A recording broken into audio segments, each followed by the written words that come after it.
His chin came down as he listened, and when Estienne left off, he spoke in a more moderate tone. No offense intended, Lord Matt.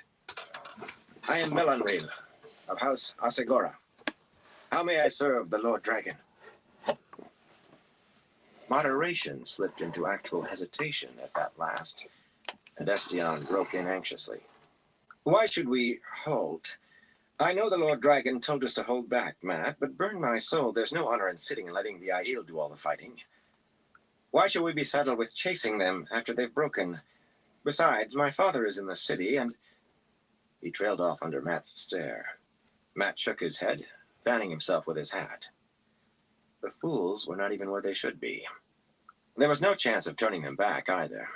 If Melanril would go, and looking at him, Matt was not sure he would, even on supposed orders from the Lord Dragon, there was still no chance. He sat his saddle in plain sight of the Aiel lookouts. If the column started turning around, they would know themselves discovered, and very likely they would attack while the Tyrants and the Carrienan pike were tangled up. It would be a slaughter as surely as if they had gone ahead in ignorance. Where is Wyraman? The Lord Dragon sent him back to Tyr, Melanril replied slowly, to deal with the Ilianer pirates and the bandits on the plains of Marido. He was reluctant to go, of course, even for so great a responsibility, but... Pardon, Lord Matt, but if the Lord Dragon sent you, how is it that you don't know... Matt cut him off. I am no lord, and if you want to question what Rand lets people know, ask him. That set the fellow back. He was not about to question the Lord Bloody Dragon about anything. Wyraman was a fool, but at least he was old enough to have been in a battle. Except for Estienne, looking like a sack of turnips tied on his horse, all this lot had seen was a tavern fight or two, and maybe a few duels. Fat lot of good that would do them. Now you all listen to me. When you pass through that gap ahead, between the next two hills, Aiel are going to come down on you like an avalanche. He might as well have told them there was going to be a ball with the women all sighing to meet a Tyrant lordling. Eager grins broke out, and they started dancing their horses about, slapping each other on the shoulder and boasting how many they would kill. Estienne was odd man out, just sighing and easing his sword in the scabbard. Don't stare up there, Matt snapped. The fools. In a minute, they would be calling the charge. Keep your eyes on me. On me! It was who he was friends with that settled them down. Melanril and the others in their fine, unmarked armor frowned impatiently, not understanding why he did not want to let them begin the business of killing Aiel savages. If he had not been Rand's friend, they probably would have trampled him and Pips both. He could not let them go charging off. They would do it piecemeal, leaving the pikes and the Carrienan horse behind, though the Carrienan might join in once they realized what was happening. And they would all die. The smart thing would be to let them get on with it while he headed in the opposite direction. The only trouble was that once these idiots let the Aiel know they were discovered, those Aiel might decide to do something fancy, like swinging around to take the strung-out fools in the flank. If that happened, there was no certainty that he would get clear. What the Lord Dragon wants you to do, he told them, is to ride ahead slowly, it's just just as if there perfect wasn't an Aiel because inside 100 miles. As soon as the pikes are through the gap, they'll form a hollow square, and you get yourselves inside it double quick. Inside? Melanril protested. Angry mutters rose from the other young lords, except Estienne, who looked thoughtful. There is no honor in hiding behind stinking. You'll bloody do it, Matt roared, reining Pips close to Melanril's horse. Or if the bloody Aiel don't kill you, Rand will. And whatever he leaves, I'll chop into sausage myself. This was taking too long. The Aiel had to be wondering what they were talking about by now. With any luck, you will be set before the Aiel can hit you. If you have horse bows, use them. Otherwise, hold tight. You'll get your bloody charge, and you'll know when. But if you move too early... He could almost feel time running down. Setting the butt of his spear in his stirrup like a lance, he heeled Pips back down the column. When he glanced over his shoulder, Melanril and the others were talking and peering after him. At least they were not herring up the valley. The commander of the pikemen proved to be a pale, slender Carianan, half a head shorter than Matt, and mounted on a gray gelding that looked past ready for the pasture. Derrid had hard eyes, though, an off-broken nose, and 3 white scars crisscrossing his face, one of them not very old. He took off his bell-shaped helmet while he talked with Matt. The front of his head was shaved. No lord, he. Maybe he had been part of the army before the Civil War started. Yes, his men knew how to form a hedgehog. He had not faced Aiel, but he had faced brigands and Andoran cavalry. There was an implication that he had fought other Carianan as well, for one of the houses contesting for the throne. Derrid sounded neither eager nor reluctant. He sounded like a man with a job of work to do. The column stepped off as Matt turned Pips's head the other way. They marched with a measured pace, and a quick look behind showed the tyrant's horses moving no faster. He let Pips go a little quicker than a walk, but not much. It seemed he could feel Aiel eyes on his back, feel them wondering what he had said, and where he was going now and why. Just a messenger who's delivered his message and is going away. Nothing to worry about. He certainly hoped that was what the Aiel thought, but his shoulders did not untense until he was sure they could no longer see him. The Carianan were still waiting where he had left them. They still had their flankers out, too. Banners and Khan made a thicket where the lords had gathered, 1 in 10 or better of the Carian's number. Most of them wore plain breastplates, and where there was gilt or silverwork, it was battered, as though a drunken blacksmith had been at it. Some of their mounts made Derrid's look like Land's warhorse. Could they even do what was needed? But the faces that turned to him were hard, the gazes harder. He was in the clear now, hidden from the Aiel. He could ride on, after telling this lot what was expected of them anyway. He had sent the others on into the Aiel trap. He could not simply abandon them. Dalmanis of House Delovinda, his con 3 yellow stars on blue, and his banner a black fox, was even shorter than Derrid, and had 3 years on Matt at most. But he led these Carianan, although there were older men and even gray hair present. His eyes held as little expression as Derrid's, and he looked like a coiled whip. His armor and sword were utterly plain. Once he had told Matt his name, the man listened quietly while Matt laid out his plan, leaning a little out of the saddle to cut lines in the ground with a sword-bladed spear. The other Carianan lords gathered round on their horses, watching, but none so sharply My as other Dalmanis. little talk star. Dalmanis studied the map he drew, and studied him from boots to hat, even his spear. When he was done, the fellow still did not speak until Matt barked, "Well, I don't care whether you take it or leave it, but your friends will be hip-deep in Aiel and not much longer. The tyrants are no friends of mine, and Derrid is useful. Certainly not a friend." Dry chuckles ran through the onlooking lords at the suggestion. "But I will leave one half, if you leave the other." Dalmanis pulled off one steel-backed gauntlet and put out his hand. But for a moment, Matt only stared at it. Lead him? I'm a gambler, not a soldier. A lover. Memories of battles long gone spun through his head, but he forced them down. All he had to do was ride on. But then maybe Dalmanis would leave Estian and Derrid and the rest to roast. On the spit, Matt had hung them from. Even so, it was a surprise to him when he grasped the other's hand and said, "You just be there when you're supposed to be." For reply, Dalmanis began calling off names in a quick voice. Lords and lordlings ranged toward Matt, each followed by a bannerman and perhaps a dozen retainers, until he had 400 odd of the Carianan. Dalmanis did not have much to say after either. He just led the remainder west at a trot, trailing a faint cloud of dust. "Keep together," Matt told his hand. "Charge when I say charge, run when I say run, and don't make any noise you don't have to." There was the creak of saddles and the thud of hooves as they followed him, of course, but at least they did not talk or ask questions. A last glimpse on the other bristle of bright banners in Khan, and then a twist in the shallow valley hid them. How had he gotten into this? It had all started so simply. Just give warning and go. Each step after it seemed so small, so necessary. And now he had waded waist deep into the mud, and no choice but to keep on. He hoped Talmanis meant to show up. The man did not even ask who he was. The hill valley twisted and forked as he angled north, but he had a good sense of direction. For instance, he knew exactly which way lay south and safety, and it was not the way he was heading. Dark clouds were forming up there toward the city, the first he had seen so thick in a long time.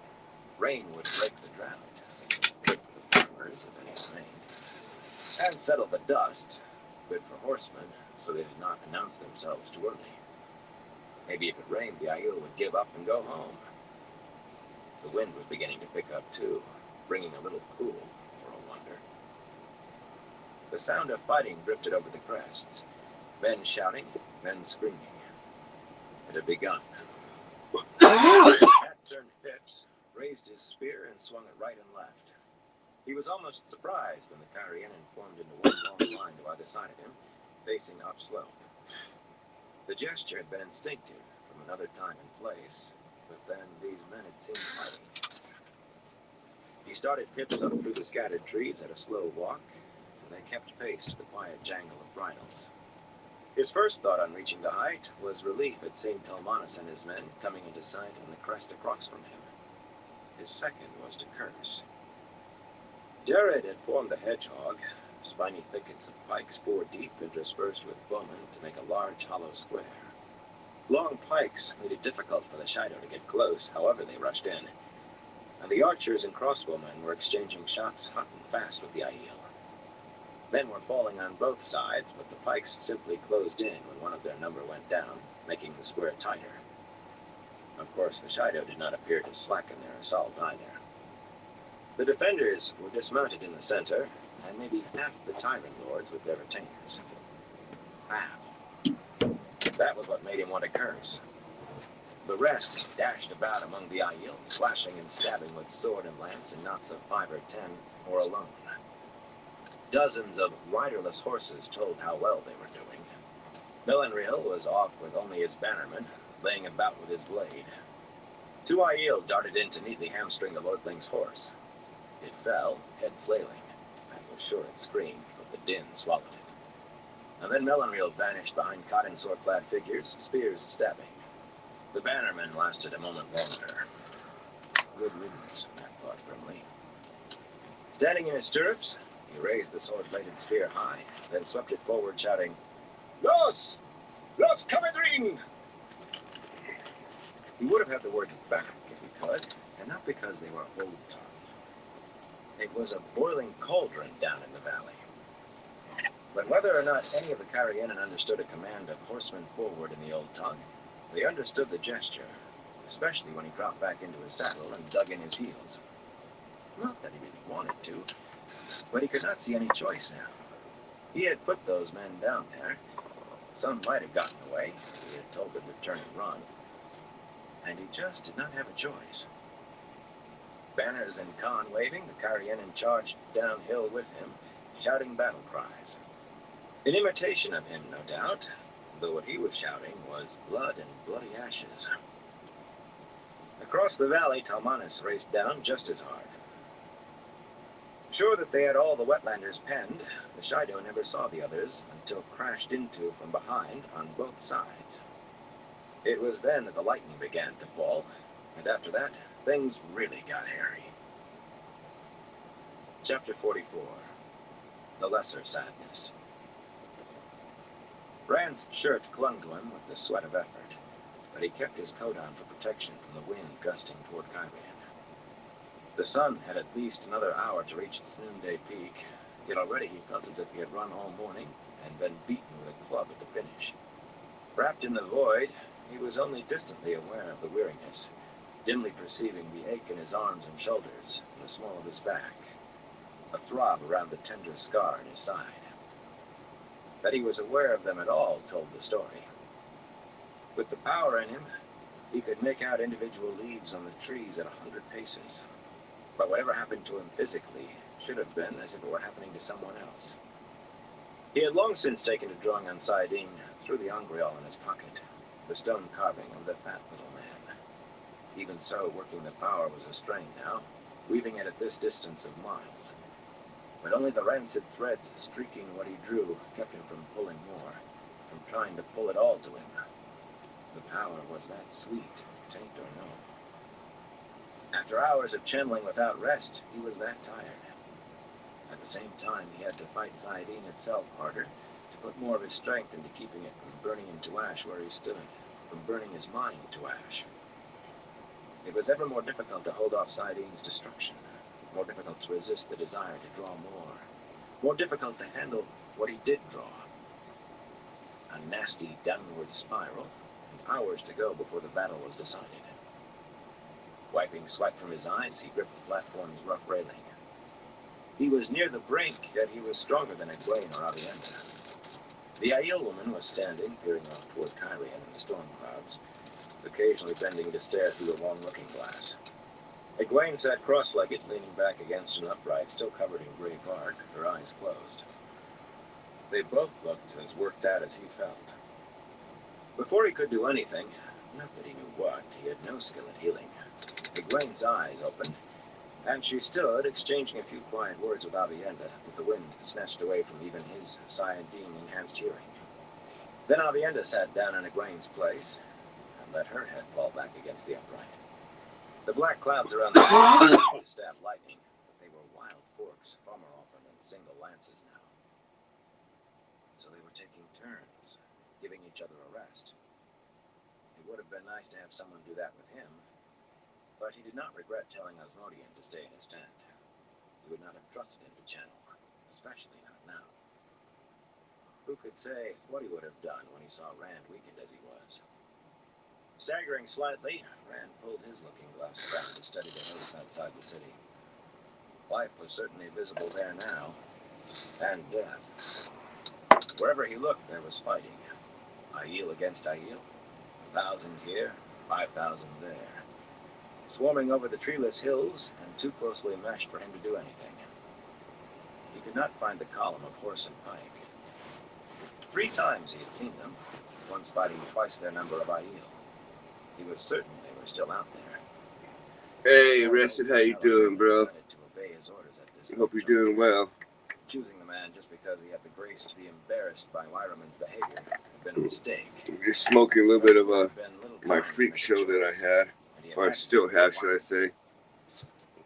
See if I can get a close-up of Maybe one of the Cairhienin you put in command. If even his direct order would make the Tyrants follow a Cairhienin. A milling mass right at the city's high gray wall caught his eye. Tall, iron-bound gates stood open. Aiel battling horsemen and spearmen almost in the open, while folk tried to close the gates. Tried and failed because of the press of bodies. Horses with empty saddles and armored men unmoving on the ground half a mile from the gate, marked where the sortie had been driven back.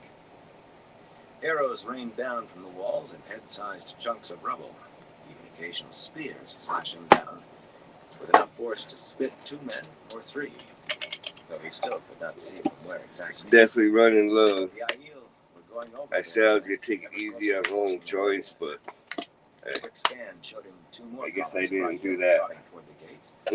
Perhaps 3,000 all told. He did not doubt that they were Right. Théodens as well. He was aware of grinding his teeth.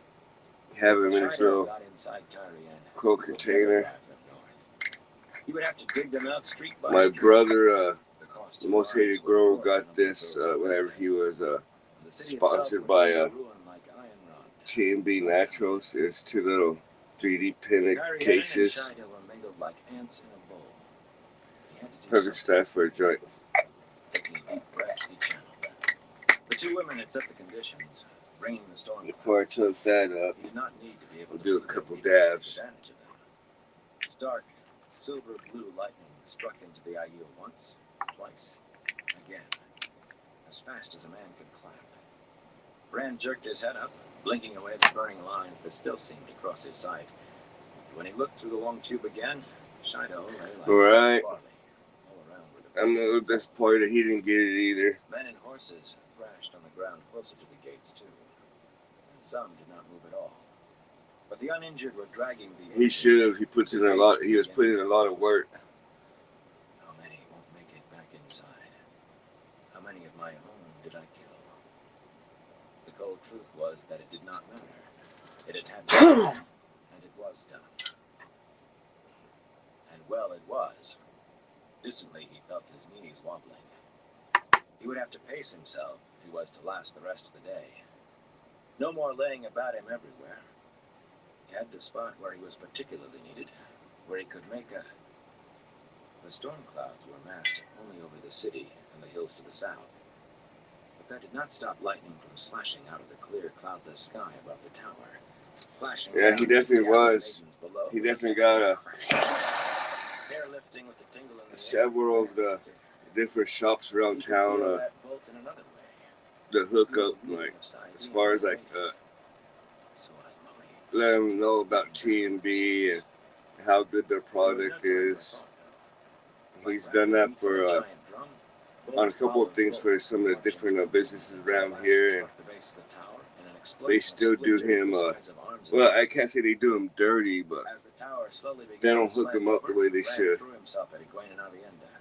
Somehow he managed to scoop them both into one arm, then wrap the other around an upright. There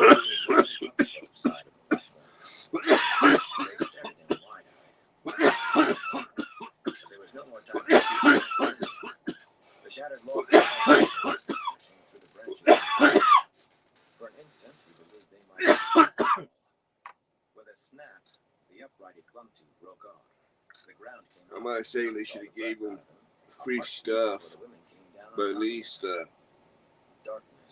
give him at least a pretty decent discount on what he's gonna buy. It was Avienda's voice, low, as if she spoke for her own ears. There was something moving on his face. You have taken away what we. Because he wasn't even asking for nothing. He was just give us something in return. Something hooking him up. The moving thing slowed, touched more. We figured to at least give him a discount on what he wants to buy at the store, as far as like soil, maybe more T&B, maybe something else. If you die, I will carry your corpse. If you die. Hey, Bastard, how you doing, bro? For a moment, they stared at each other. Let's do another dab since you're here. Her hair was Let's do the other stuff I got. Her headscarf gone, and a purple lump marred her cheek. She straightened jerkily, folding a damp cloth stained with blood, and began dabbing at his forehead with considerably more force than before. I have no intention of dying, he told her, though in truth he was not sure of that at all. The Void and Sidene were gone, of course. Just thinking of Yeah, because one of the shops around here, it was pure luck that Sidene had not scoured his mind blank. Hell yeah. He got him hooked up with the T&B, because T&B wanted to know about local shops around town, and he shot them their info, so they got hooked up with it. And then he got him hooked up with the info on Mr. B's Green Trees, and he got him hooked up with the Soil King, so you can start getting good soil in. And that was just one shop, and they still didn't offer him any type of discount. And he wasn't asking for, like I said, he wasn't asking for free stuff. He was just hoping to give him a little bit of discount.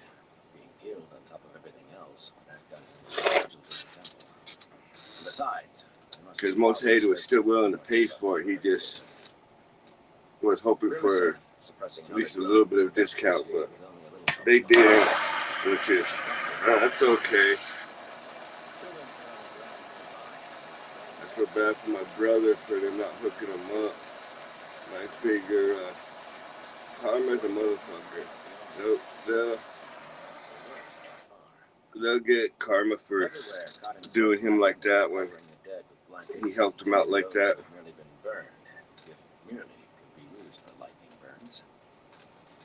Except for Egwene's grumbling, the hilltop lay in near silence. Even the injured women quiet, save for hoarse breathing. The log tower, all but unrecognizable now, had not spared the maidens in its fall, breaking arms and legs, tearing open gashes. He watched as a blanket was laid over the Hey, OG, how you doing, bro? Head twisted at an unnatural angle, glazed eyes staring. Jolene, one of those who first crossed the dragon head to search for Hugh Cummins with the dawn. She had gone to the Stone of Tyr for him. One of the best I did for someone, but For him. I don't know. Oh, you've done well in keeping the maidens from harm, he thought bitterly. Very well indeed. He could still feel the lightning, or rather the residue of its making. Hell yeah. Almost like the afterimage. That's what I'm pretty much doing is smoking before bedtime. To his surprise, it led west, not back toward the tent.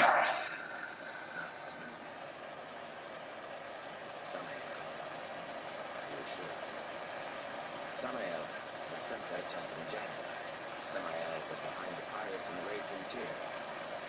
Samael.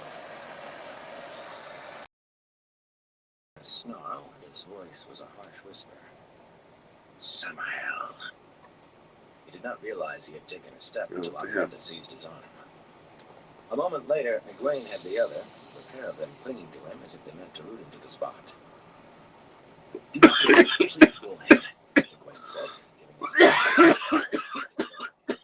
She had reached down the combing with her fingers had not been and dust still covered her.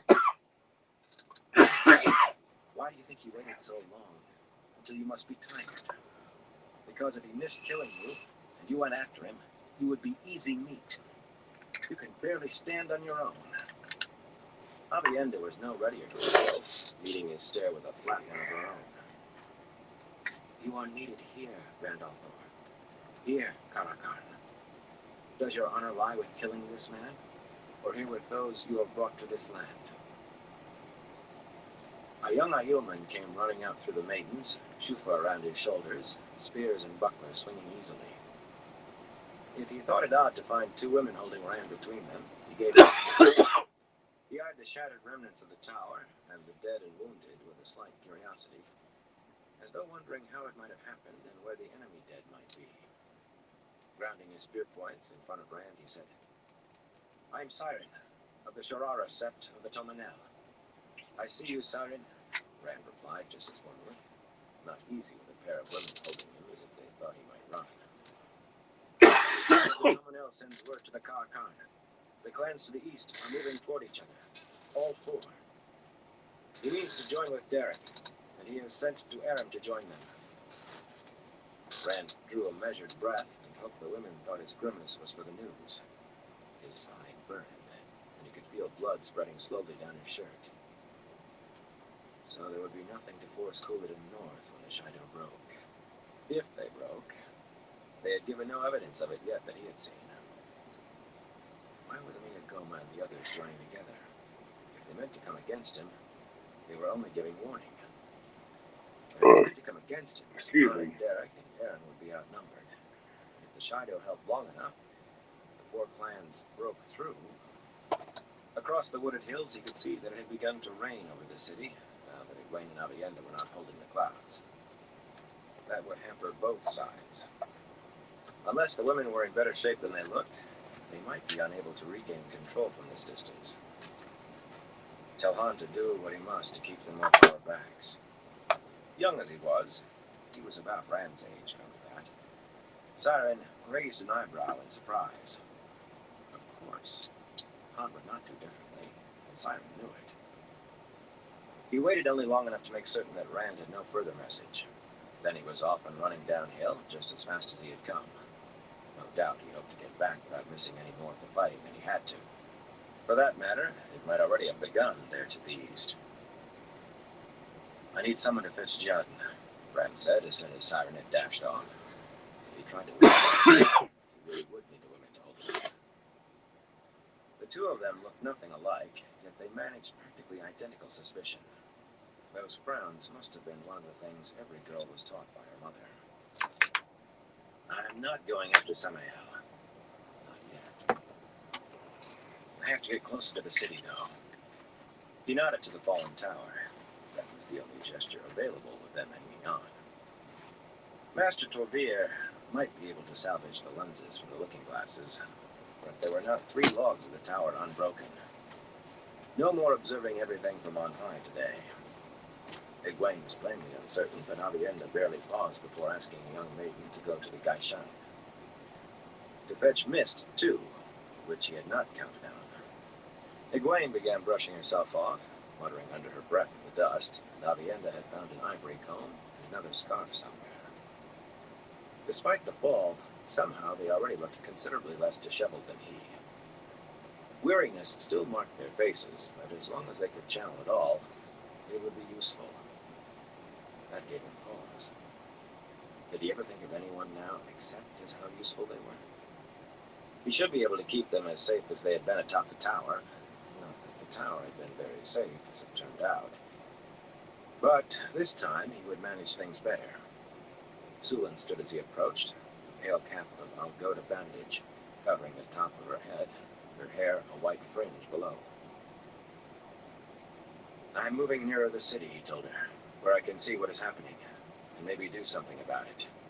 Everyone who is injured is to remain here, along with enough others to protect them if need be. Make it a strong one, Sulan. I only need a handful with me. And it's poor repayment for the honor the maidens have shown me if I let their wounded be slaughtered. Well, that should hold the greater part of them away from the fighting. He himself would have to stay clear to keep the rest out, but the way he felt, that would be no burden. I want you to stay here, and I am not one of the injured, she said stiffly.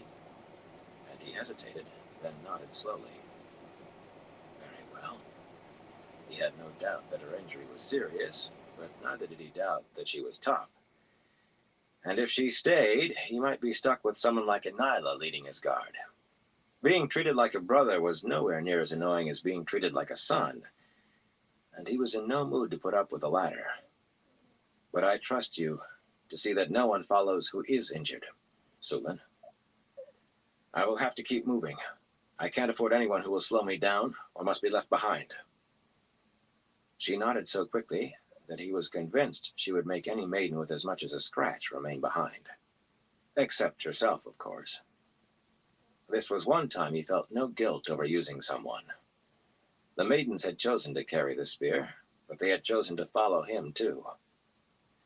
Maybe follow was not precisely the word, considering some of the things they did, but that did not change anything to his mind. He would not, he could not, order a woman to her death, and that was that.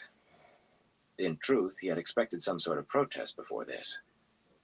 He was only grateful that it had not come. I must be more subtle than I think. 2 pale-robed Gaishain arrived, leading Jadin and Mist, and behind them followed a crowd of others, arms full of bandages and ointments, and over their shoulders, bulging water bags in layers, under the direction of Sorlia and a dozen other wise ones whom he had met. At most, he thought he might know the names of half. Sorlia was very definitely in charge, and she quickly had Gaishain and other wise ones alike, circulating among the maidens, tending wounds. She eyed Rand and Egwene and Avienda, frowning thoughtfully and pursing her thin lips, obviously thinking that all 3 looked tossed about enough to need their injuries bathed. That look was enough to send Egwene scrambling into the Grey's saddle with a smile and a nod for the aged wise one. Though if Aiel had been more familiar with riding, Sorlia would have realized that Egwene's awkward stiffness was not usual. And it was a measure of Avienda's condition that she let Egwene pull her up behind the saddle without the slightest protest. She smiled at Sorlia too. Gritting his teeth, Rand pulled himself into his own saddle in one smooth motion. Aching with his protests, he was buried under an avalanche of pain in his side, as though he had been stabbed anew, and it took a full minute before he could breathe again. But he let none of it show. Egwene reined Mist close to Jadin, near enough to whisper, "If you cannot mount a horse any better than that, Randall Thor, maybe you should forget about riding at all for a while." Avienda wore one of those blank Aiel expressions, but her eyes were intense. "I noticed you mounting too," he said quietly. "Maybe you want to stay here and help Sorlia until you feel better." That shut her up. even if it did tighten her mouth sourly. Aviendha gave Soralia another smile. The old wise one was still watching. Rand booted the dapple to a trot downhill. Every step sent a jolt up his side that had him breathing through his teeth. But he had ground to cover, and he could not do it at a walk. Besides, Sorlia's stare had been starting to get on his nerves.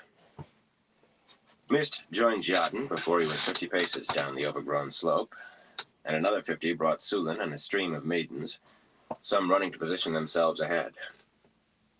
More than he had hoped for, but it should not matter. What he had to do would not involve getting very close to the fighting. They could stay back in safety with him. Seizing saidin was an effort in and of itself, even through the Angreal, and the sheer weight of it seemed to press down on him greater than ever, the taint stronger. At least the void shielded him from his own pain. Somewhat, anyway. Samael tried to play games with him again. He quickened Jadin's pace. Whatever Samael did, he still had his own job to do. Rain dripped from the brim of Matt's hat, and periodically he had to lower his looking glass and wipe off the end of the tube. The downpour had slackened in the last hour, but the sparse branches overhead gave no shelter at all. His coat was long since soaked, and Pips's ears were down. The horse stood, as if not intending to move however Matt thumped his heels. He did not know for sure what time of day it was. Somewhere in the middle of the afternoon, he thought. But the dark clouds had not thinned along with the rain, and they hid the sun where he was. On the other hand, it felt very much like 3 or 4 days since he had ridden down to warn the Tyrants. He was still not sure why he had done that. It was southward, the way out that he looked for. A way out to 3,000 men. Easily that many survived yet, though they had no idea what he was up to.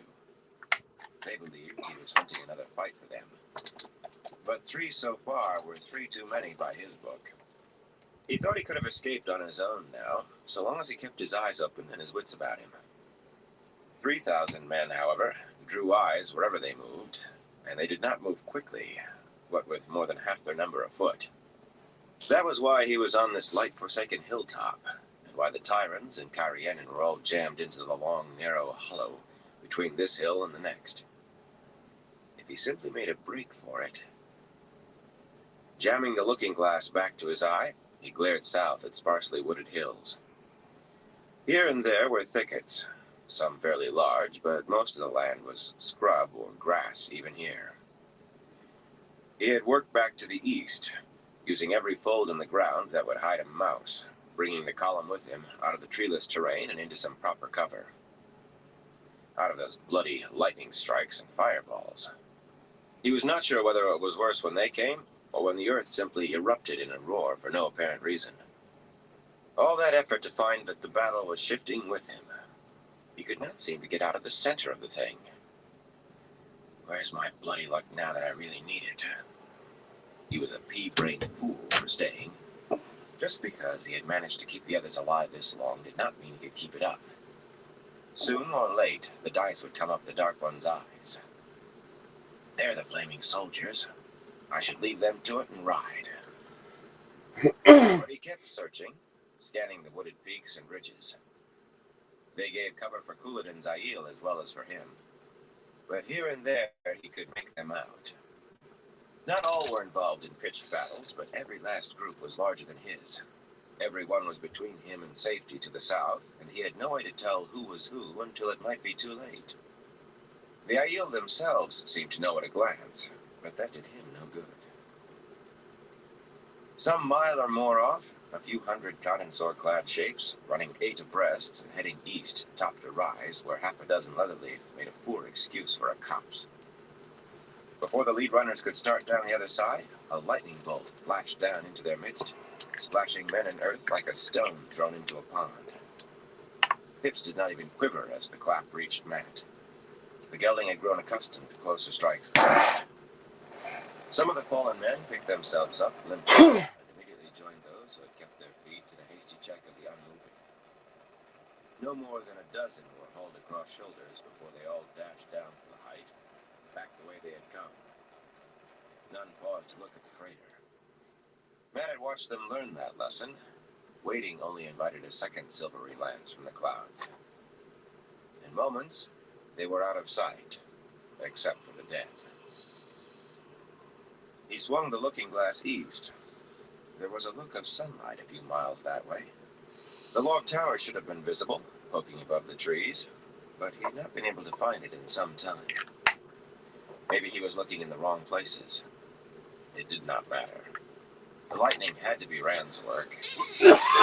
Well. Actually started. Even if it was not the pull of Taviran drawing him back, he would have a hard time leaving again once Moraine found out. And there was Melindra to consider. He had never heard of a woman who would not take it askance when a man tried to walk out of her life without letting her know. As he panned the looking glass slowly, hunting the tower, a slope covered in spaced leather leaf and paper bark abruptly went up in flames. Every tree became a torch at the same instant. Slowly he lowered the brass-bound tube. He hardly required it to see the fire, and the thick gray smoke already making a thick plume into the sky. He did not need signs to recognize channeling when he saw it. Not like that. Had Rand finally tipped over the edge of madness?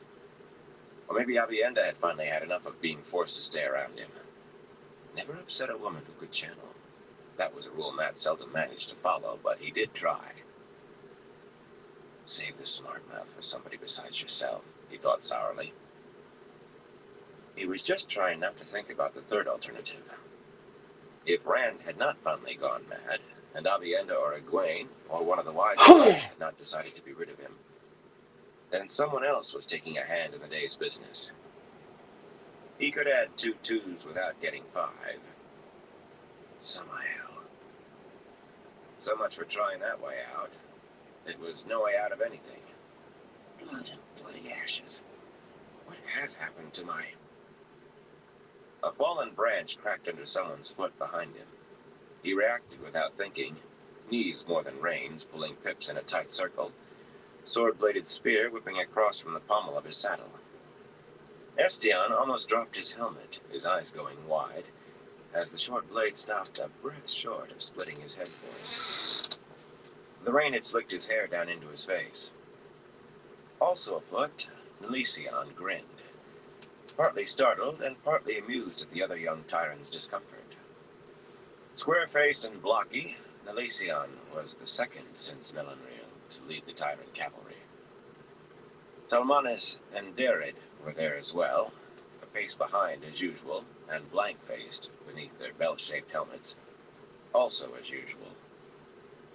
The four had left their horses farther back in the trees. "There are Aiel coming straight for us, Matt," Nelision said as Matt raised the raven-marked spear upright. "The light burn my soul if there's one less than 5,000. He grinned at that, too. "I don't think they know we're here waiting for them." Estion nodded once. "They are keeping to the valleys and hollows, hiding from..." He glanced at the clouds and shivered. He was not the only one to be uneasy about what might come out of the sky. The other 3 looked up, too. "Anyway, it's plain they mean to go through where Derrid's men are." There was actually a touch of respect in his voice when he mentioned the pikes. Grudging, true, and not very strong, but it was difficult to look down on someone after they had saved your neck a few times. "They will be on top of us before they see us." "Wonderful," Matt breathed. "That is just bloody wonderful." He meant it for sarcasm, yet Nelision and Estion missed the flavor, of course. They looked eager. But Derrid wore as much expression on his scarred face as a rock, and Talmanes lifted an eyebrow at Matt just a fraction, shook his head a hair. That pair knew fighting. The first encounter with the Shido had been an even wager at best, one Matt would never have taken if not forced. That all the lightning had shaken the Aiel enough to turn it into a rout changed nothing. Twice more today they had seen action, when Matt discovered himself in a choice of whether to catch or be caught, and neither had come out nearly as well as the Tyrants believed. One had been a draw, but only because he had been able to lose the Shido after they pulled back to regroup. At least they had not come again while he was getting everyone away through the twisting hill valleys. He suspected they had found something else to occupy them. Lightning or fireballs, or the light knew what.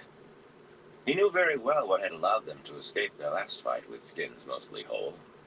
Another bunch of Aiel plowing into the rear of those fighting him, just in time to keep the pikes from being overrun. The Shido had decided to withdraw to the north, and the others, he still did not know who, had swung off to the west, leaving him in possession of the field. Elysion and Estion considered it a clear victory. Derred and Talmanis knew better. "How long?" Matt asked. It was Talmanis who answered. "Half an hour, perhaps a little more, if grace favors us." The Tyrants looked doubtful. They still did not seem to realize how quickly Aiel could move. Matt had no such illusions. He had already studied the surrounding terrain. But he looked at it again and sighed. There was a very good view from this hill, and the only halfway decent stand of trees within half a mile was right where he sat his saddle. The rest was scrub brush, little as much as waist high, dotted with leather leaf and paper bark and the occasional oak. Those Aiel would surely send scouts up here for a look, and there was no chance at all that even the horsemen could get out of sight before they did. The pikes would be right out in the open. He knew what had to be done. It was catch or be caught again. But he did not have to like it. He only took a glance, but before he could open his mouth, Derred said, "My scouts tell me Couladin himself is with this lot. At least their leader has his arms bare and shows marks such as the Lord Dragon is said to carry." Matt grunted. Couladin, and heading east. If there was any way to step aside, the fellow would run headlong into Rand. That might even be what he was after. Matt realized that he was smoldering, and it had nothing to do with Couladin wanting to kill Rand. The Shido chief, or whatever the man was, might remember Matt vaguely as somebody hanging about Rand. But Couladin was the reason he was stuck out here in the middle of a battle, trying to stay alive, wondering whether any minute it was going to turn into a personal fight between Rand and Samael. The kind of fight that might kill everything within 2 or 3 miles. That's if I don't get a spear through the brisket first. I had no more choice about it, and had a goose hanging outside the kitchen door. None of it would be so without Couladin. A pity no one had killed the man years ago. He certainly gave excuses enough. Aiel seldom let anger show, and when they did, it was cold and tight. Couladin, on the other hand, said 2 or 3 times a day, keeping his head in a fiery rage as quick as snap a straw. A miracle he was still alive, and the Dark One's own luck. "Elysion," Matt said angrily, "swing your Tyrants wide to the north and come in on these fellows from behind. We will be holding their attention, so you ride hard and come down like a barn collapsing." So he has the Dark One's luck, does he? Blood and ashes, but I hope mine is back in. Talmanis, you do the same to the south. Move, both of you. We've little time and it's wasting. The 2 Tyrants bowed hastily and dashed for their horses, clapping on their helmets. Talmanis's bow was more formal. "Grace, favor your sword, Matt. Or perhaps I should say your spear." Then he was gone too. Looking up at Matt as the 3 vanished down the hill, Derred slashed rain from his eyes with a finger. "So you will stay with the pikes this time. You must not let your anger at this Couladin overcome you. A battle is no place to try fighting a duel." Matt barely stopped from gaping. A duel? Him? With Couladin? Was that why Derred thought he was staying with the foot? He had chosen it because it was safer to be behind the pikes. That was his reason. The whole reason. Not to worry. I can hold myself in rein. And he had thought Derred the most sensible of the whole lot. The Kyrianan merely nodded. "I thought that you could." You have seen pikes pushed before and faced a charge or two, I vow. Talmanas gives praises when there are two moons. Yet I heard him say aloud that he would follow wherever you led. Someday I would like to hear your story, Anderman. But you are young. Under the light, I mean no disrespect. And young men have hot blood. This rain will keep it cool if nothing else does. Blood and ashes. Were they all mad? Talmanas was praising him? He wondered what they would say if they found out he was only a gambler following bits of memory from men dead 1,000 years and more. They would be drawing lots for first chance to spit him like a pig. The lords especially. No one liked being made to look a fool, but nobles seemed to like it least of all. Perhaps because they so often managed it on their own. Well, one way or another, he meant to be miles away when that discovery came. Bloody Couladin. I'd like to shove my spear down his throat. Healing Pips, he started for the opposite slope, where the foot waited below. Derrid climbed into his own saddle and swung in beside him, nodding as Matt spun out his plan. The bowmen on the slopes, where they could cover the flanks, but lying down, hidden in the brush until the last minute. One man on the crest to signal the Aiel in sight, and the pikes to step off as soon as he did, marching straight out toward the approaching enemy. As soon as we can see the Shaido, we'll retreat just as fast as we can, almost back to the gap between these two hills, then turn to face them. They will think we wanted to run, realized we could not, and turned at bay like a bear to the hounds. Seeing us less than half their number and fighting only because we must, they should think to roll over us. Can we but hold their attention until the horse comes down on them from behind? The Carianan actually grinned. It is using the Aiel's own tactics against them. We had better hold their bloody attention. Matt's tone was as dry as he was wet. To make sure we do, to make sure they don't start putting loops around our flanks, I want a cry raised as soon as you stop the retreat. Protect the Lord Dragon. This time, Derrid laughed aloud. That should bring the Shaido in right enough, especially if Couladin was leading. If Couladin really was leading, if he thought Rand was with the pikes, if the pikes could hold until the horse arrived. A lot of ifs. Matt could hear those dice rolling in his head again. This was the biggest gamble he had ever taken in his life. He wondered how long it was until nightfall. A man should be able to make his way out in the night. He wished those dice would get out of his head or else fall, so he knew what they showed. Scowling into the rain, he booted Pips on down the hillside. Jodin stopped on a crest where a dozen trees made a thin topknot, and Rand hunched slightly against the pain in his side. The crescent moon, riding high, cast a pale light, yet even to his Saidin-amplified vision, anything more than 100 paces distant was featureless shadow. Night swallowed the surrounding hills whole, and he was only intermittently aware of Sulin hovering nearby and maidens all around him. But then he could not seem to keep his eyes more than half open. They felt grainy, and he thought the gnawing pain in his side might be all that held him awake. He did not think of it often. Thought was not only distant now, it was slow. Was it twice Samael had attempted his life today, or 3 times? More? It seemed that he should be able to remember how often someone had tried to kill him. No, not to kill, to bait. Are you still so jealous of me, Tel Janin? When did I ever slight you, or give you 1 finger less than your due? Swaying, Rand scrubbed a hand through his hair. There had been something odd about that thought, but he could not recall what. Samael? No. He could deal with him when, if. No matter. Later. Today, Samael was only a distraction from what was important. He might even be gone. Vaguely, it seemed that there had been no attack after what? He recalled countering Samael's last move with something particularly nasty, but he could not pull the memory to the surface.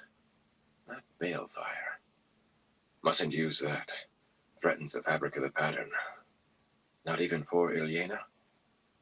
I would burn the world and use my soul for tinder to hear her laugh again. He was drifting again, away from what was important. However long the sun had gone down, it had sunk on fighting. Shadows gradually overwhelming the golden red light, the men killing and dying. Now, vagrant winds still brought distant shouts and screams. Because of Couladin? True. But at the heart of it, because of himself. For a moment he could not remember his name. Rand al'Thor, he said aloud and shivered, though his coat was damp with sweat. For an instant that name had sounded strange to him.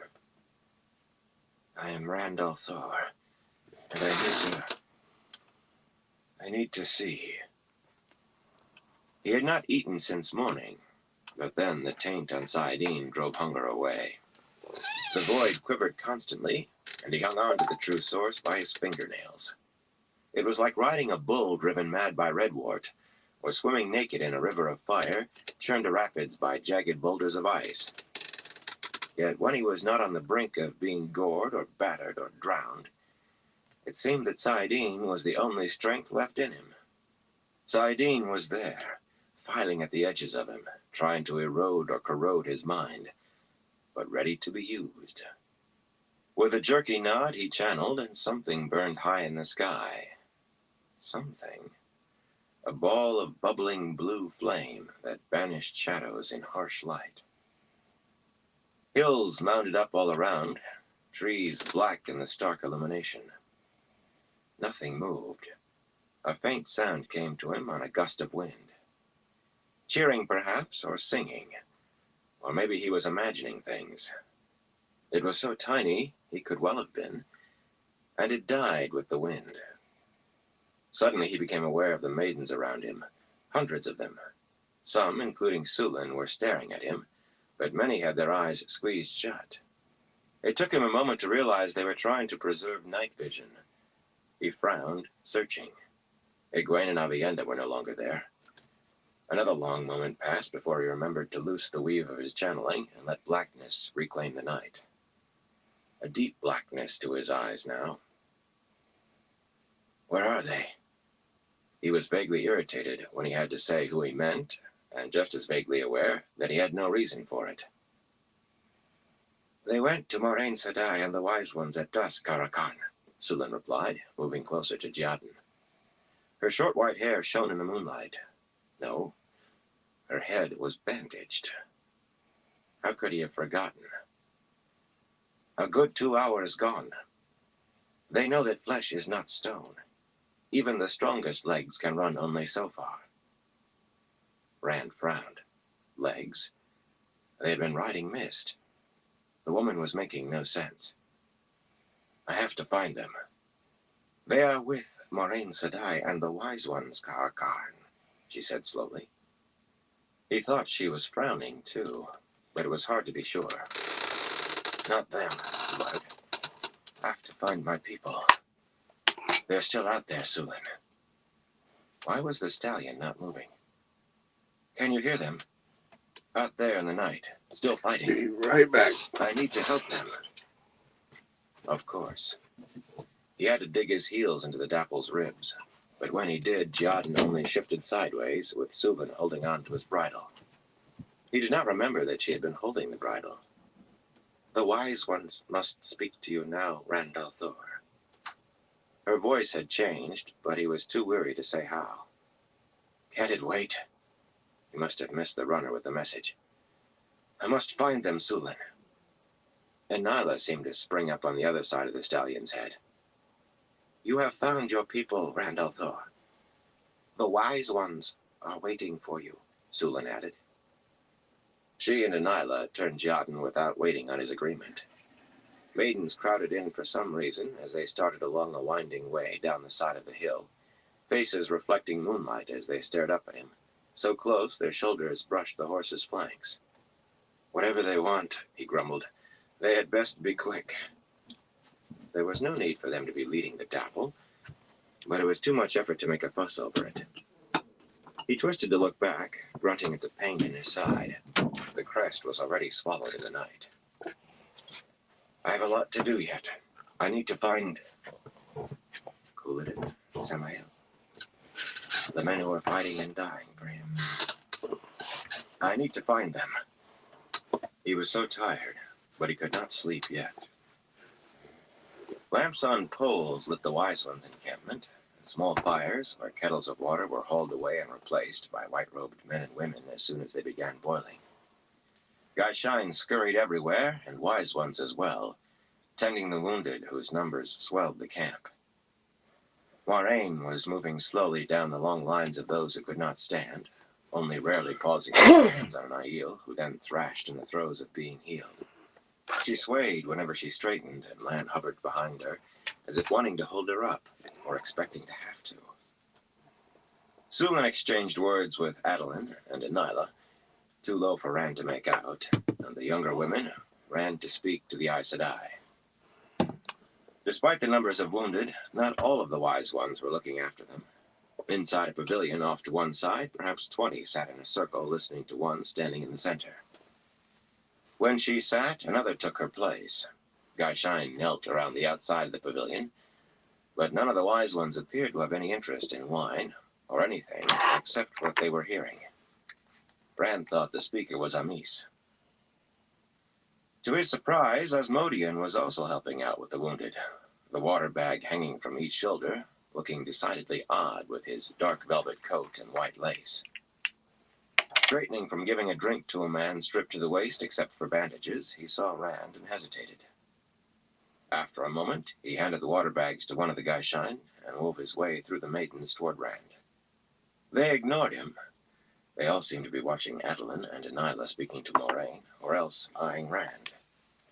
And his face was tight by the time he had to pause for the solid circle of Farder Eyes Mai around Jioden.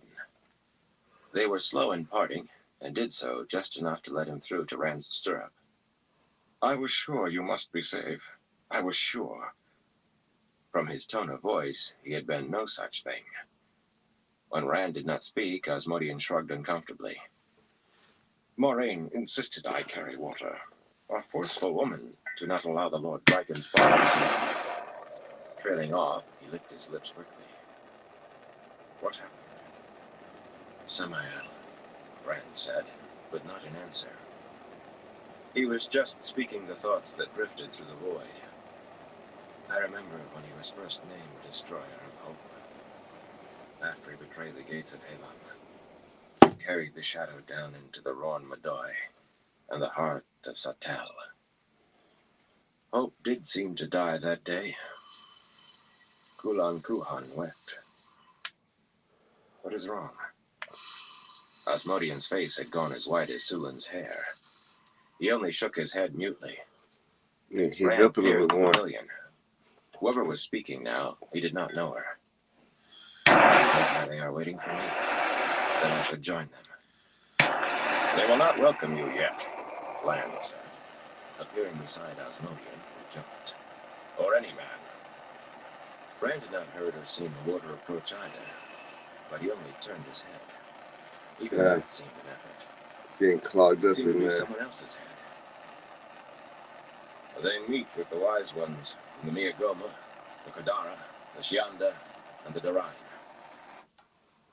The clans are coming to me, Rand said flatly.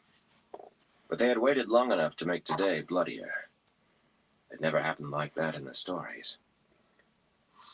So it seems. But the 4 chiefs will not meet you until the Wise Ones have made their arrangements, Lan added dryly.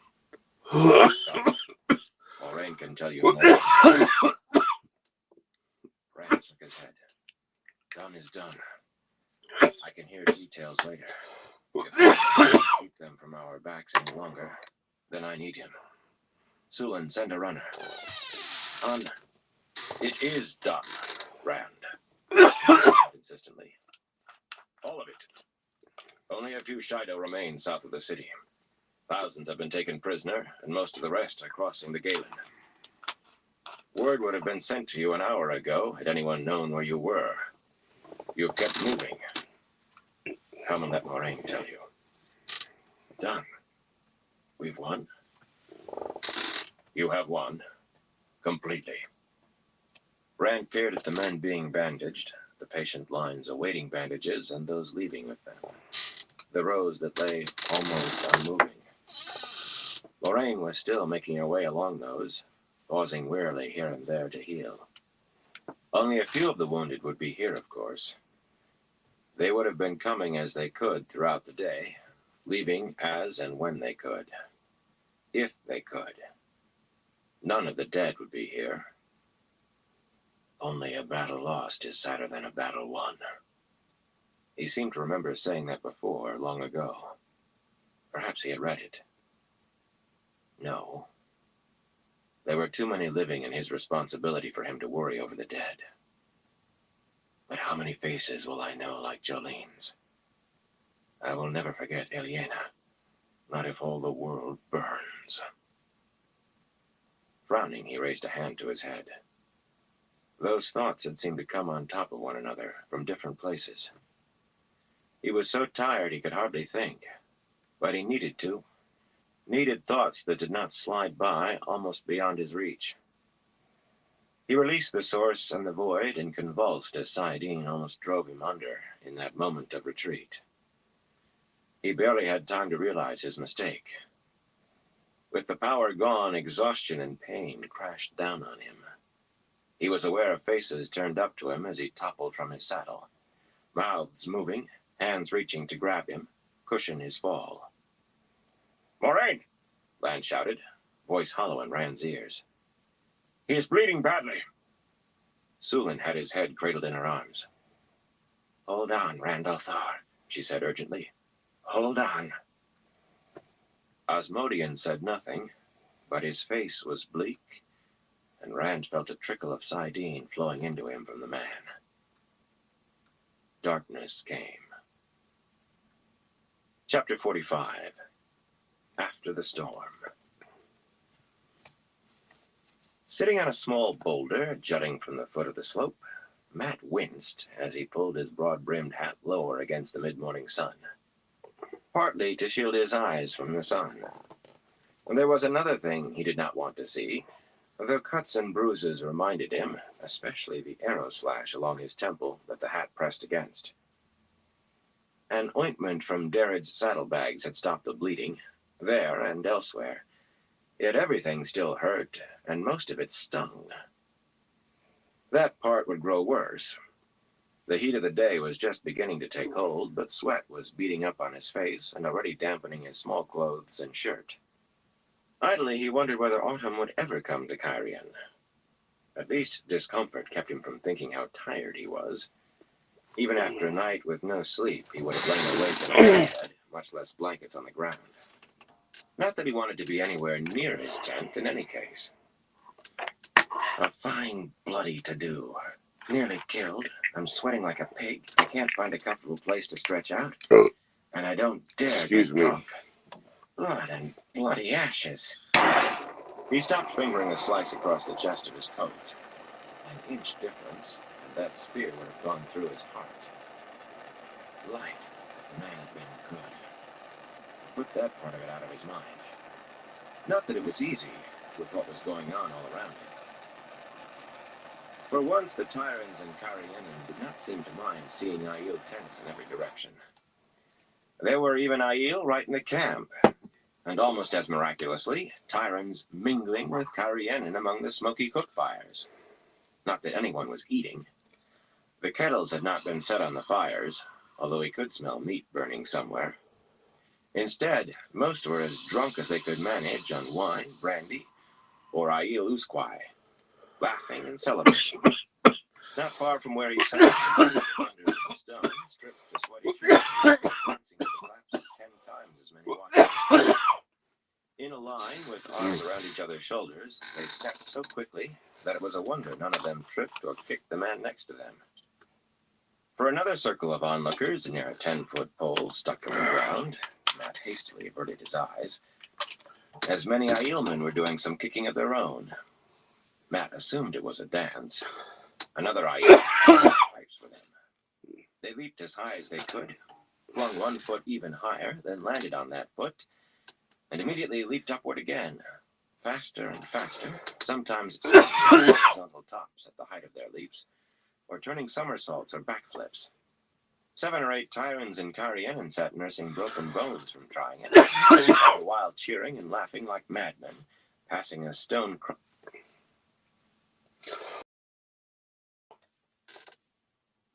All right, everyone. Probably call into this live for right now. But I want to thank everyone for stopping by and everyone who keeps coming by and chilling with me. Definitely appreciate all y'all's support. Till next time, y'all stay safe out there.